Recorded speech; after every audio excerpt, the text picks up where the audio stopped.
The story of the single poor dad who invented Lego. When we talk about brick making, there is nothing that comes close to Lego. Lego is the biggest toy manufacturer on the face of the earth.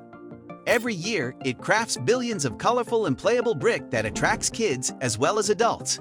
But do you know that the company, worth $40 billion, started from a carpenter shop?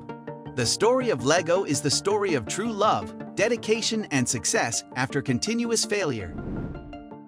The Lego we play with today were all invented by Ollie Kirk Christiansen. Ollie was a single day with 4 little sons to feed. To keep his family healthy and alive, Ollie used to make wooden toys in his workshop. Welcome to Legotastic, the place where we follow the brick.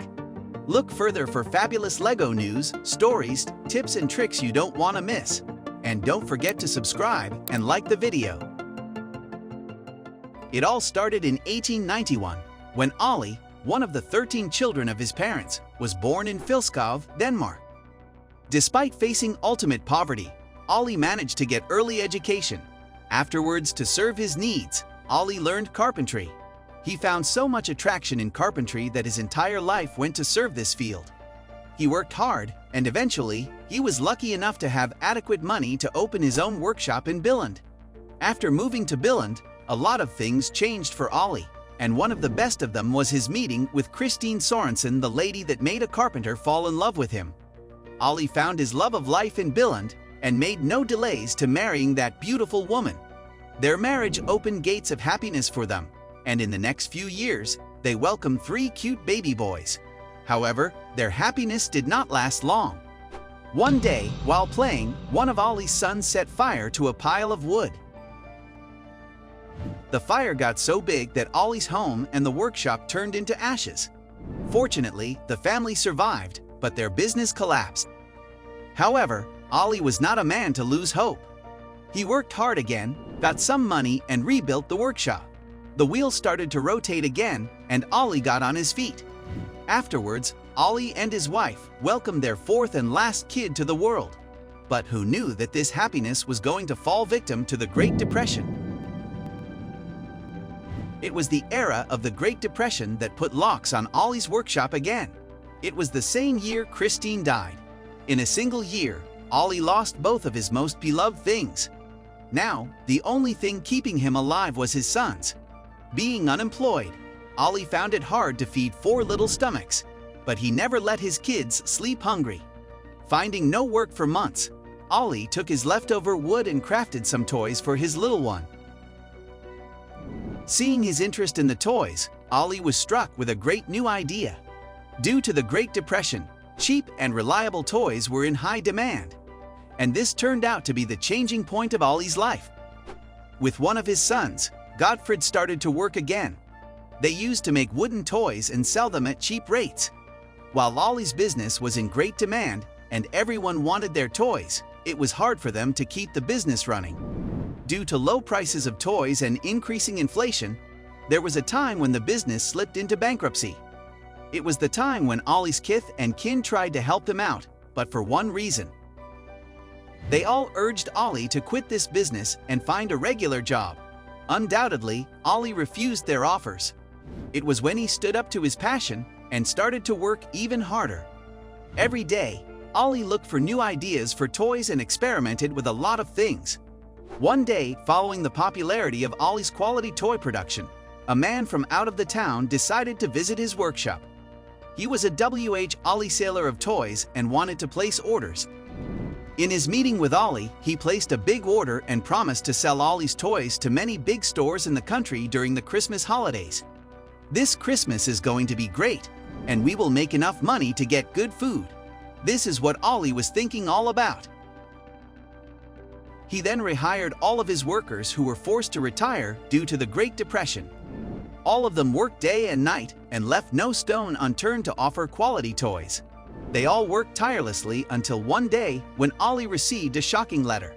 It was the wholesaler, and he refused to continue to order. He also fell victim to bankruptcy and had no money. Feeling the urgency of food and money, Ollie decided to sell all the toys on his own. Though Ollie had never worked as a salesperson, yet he was dedicated to all of his toys. He drove all around the vicinity, and out of nowhere, he succeeded in selling all of his toys and bought plenty of food for himself and his workers. It's been 2 years, and yet the business has to be successful. So, to ignite a new and big fire, Ollie chose innovation. He came up with different ideas and named his company Lego. It was coined from the Danish phrase leg godt, which meant play well. But after some time, he came to know about the Latin meaning of that phrase, which I put together. Ollie was creative and hardworking, and to boost sales, he invented 42 different toys, and the business started to make a profit again. However, Ollie has to witness a lot more hardships than he thought. After some years, Germany invaded Denmark, and history was repeated. The inflation was high, businesses were failing, and there was nothing to eat well. Not only this, but Ollie has to face a lot more. A few months after the German invasion, Ollie's workshop was hit by fire, and the workshop turned to ashes again. The worst was that his drawings and models were burnt. At the moment, Ollie had no hope, and he even thought of quitting everything. But to keep his children and offer his workers work again, Ollie initiated everything again. He was now looking for new opportunities, and one day during a trade workshop, Ollie was introduced to a plastic molding machine. It was the time when plastic-made things were considered cheap, and no one preferred them, especially kids. Keeping all of the odds aside, Ollie bet on the plastic molding machine. He was inspired by building bricks and initiated his own type of them. He initially called them automatic binding buildings, and they were later named Lego bricks. However, as expected, kids failed to find them attractive. Kids refused to play with plastic toys that did not even stick together well. It was hard, but Ollie kept on practicing.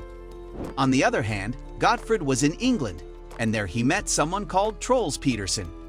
Mr. Peterson told Gottfried that the business has no system and no future until you get the right system.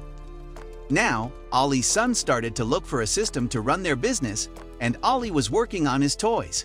They realized that Lego needed something to challenge the creativity of kids to attract them. Over the coming several months, Lego launched the system in play. It owned 28 different sets and 8 toy vehicles. The principle of all blocks interlocked and interrelated helped them gain attention. The bricks were firm and stuck quite better than before. After a few years, the partnership of father and son patented a stud design in the bricks that helps the brick hook without falling apart. This helped sales boost incredibly. But after some time, Ollie fell ill. Only 2 months after the launch of the new design, Ollie died due to a heart attack, aged 66. After it, Gottfried stepped in his father's boot and pledged to take the company to new heights. After some time, history repeated itself. The wood workshop was hit by lightning, and everything burned. Now, Gottfried has to decide and move on with wood. He now chose to bet on plastic only, and after quite long arguments with his siblings, he left wood crafting. Later, Gottfried bought all his brothers out and became the owner of Lego. He now spent on getting land, building new workshops, and spending the business abroad. For this, he even purchased land north of Billund and built an airport. He planned to make Lego go global easily. With his vision, only in 1 year, Lego started its sales in the United States of America. Afterwards, he even launched a Lego theme park and included instructions manuals with every Lego toy. In early 1990, Lego controlled 80% of the market, and the sales were going crazy. It was at the end of the 1990s that Lego made their first $1 billion in sales, and from there, they never came back. This is how a poor single dad got to invent a billion-dollar company, Lego. Thanks for watching. Don't forget to like and subscribe. See you next time at Lego Tasting.